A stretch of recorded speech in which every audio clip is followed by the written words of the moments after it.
The morning was silent. You sat in the front of the mirror, brushing your hair slowly.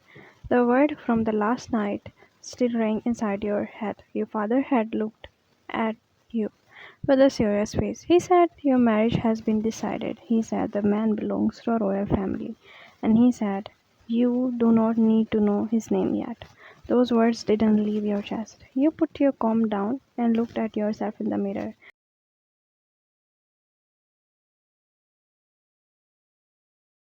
Then you saw it, laying on the corner of the table, a headband you thought you lost years ago. You reached out with shaking fingers and held it. The touch was cold, but it burned your heart at the same time. It was not just a headband, it was a piece of the past.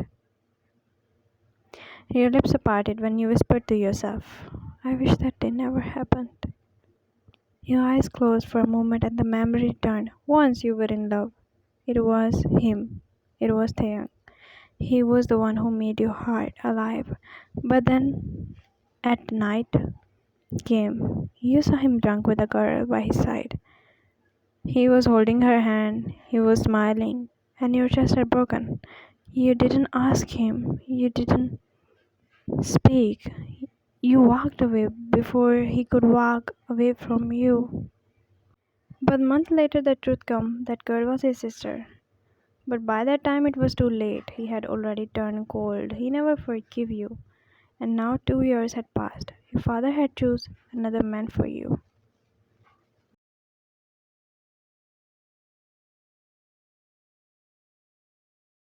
Your steps slow the moment you enter in the living area. Your father was sitting with another man beside him. Someone you thought you would never see him again.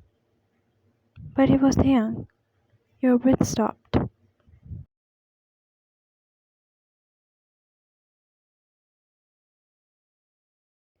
For 2 years you imagined him in every place, except here.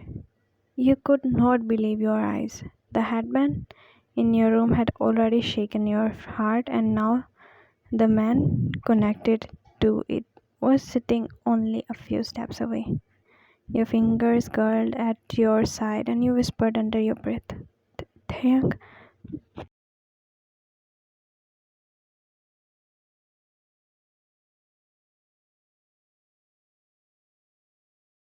He lifted his eyes to you, but his face showed nothing but no surprise, no shock. It was as if he had been waiting for the moment. And in truth, he had, because unlike you, he had already known. His father had told him your name before he came here. "Come, sit here, Ryan."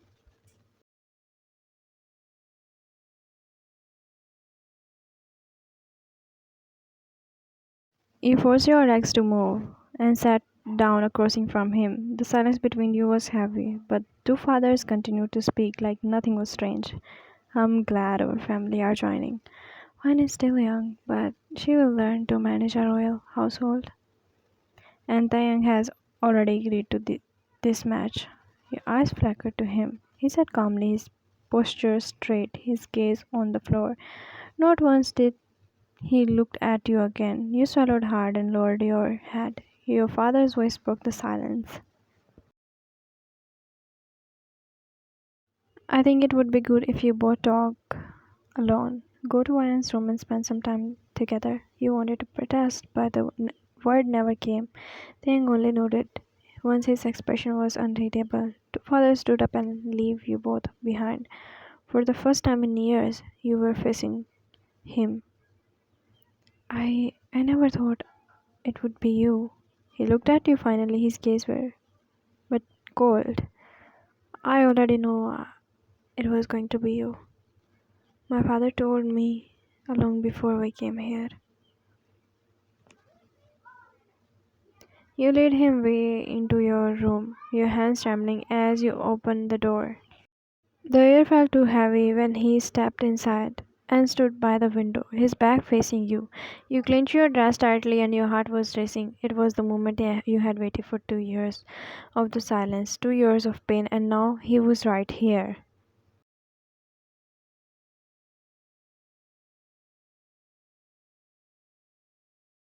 You took a deep breath and spoke. That day I saw you with her, I thought I lost you. I didn't know she was your sister. He turned slowly, his gaze was sharp, his jaw clenched. There was no softness in his face. And instead of asking me, you walked away without a word, without a reason, and you left me. Do you know what that did to me?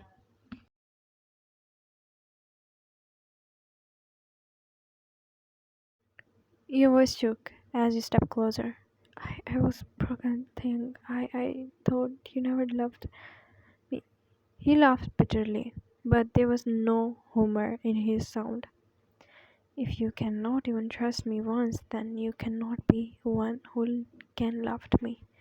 You choose to believe what your eyes saw, but not what you knew about me.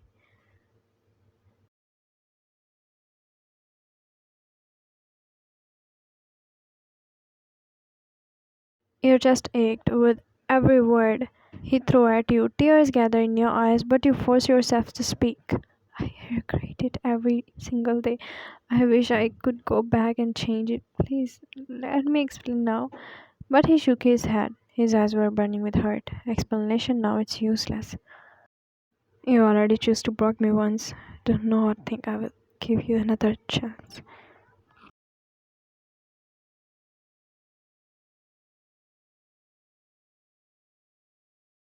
The silence that followed was cruel. You stood there, with your heart shattered all over again. He turned away, refusing to look at you, and then, in the moment, you realized the man you loved once was still carrying the wound you gave him.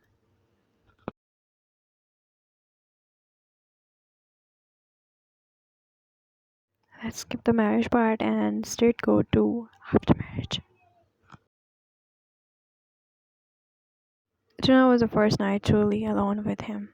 The decorated room, the faint scent of the flower, and the soft flickers of the lamp, everything looked like it belonged to a new bride and groom. But for you, it was nothing more than a reminder of the gap between you and him.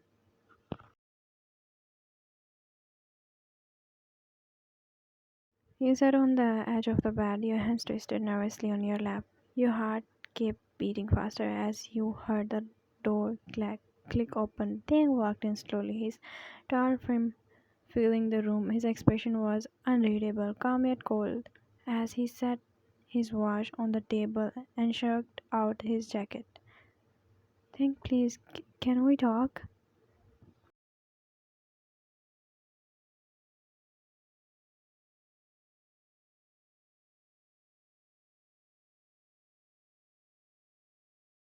He gave a bitter laugh, not out of amusement, but frustration. Talk, what there is left to talk about. This marriage is nothing but a formality. I agreed to it because of my father and yours. But don't think for a second that I forget the past. Your fingers tightened around the blanket as you whispered back. I never forget it either. I regretted every single day the moment I thought I lost you. I thought you betrayed me, but it was my mistake. I should have trusted you.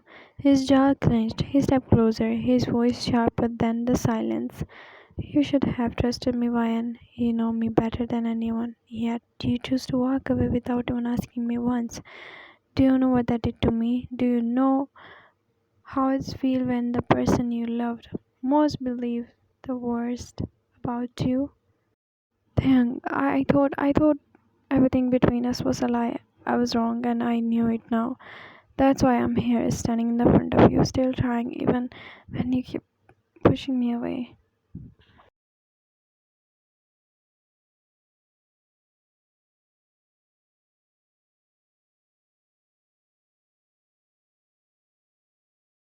He stared at you for a long moment, his eyes stormy, then shook his head. Humorously smiled, trying now means nothing. You had your chance, Ryan, and you destroyed it. Trust is not a thing you can rebuild overnight, and don't think it's marriage gave you right to demand it back.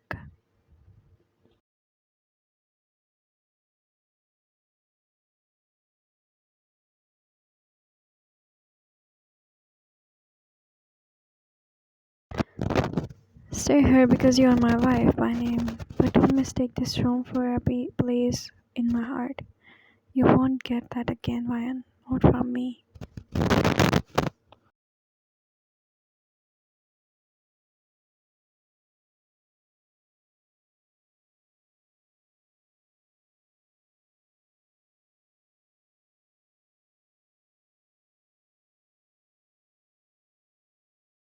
Next morning, you sat across from Taehyung, your back straight, your hands tied in your lap, and then his father spoke lightly with a political guest straight, and the duty of the royal households. You stayed quiet at first until your father glanced at you with a proud smile. Ryan will adjust soon. She is learning. She can take care of the royal duties as a wife.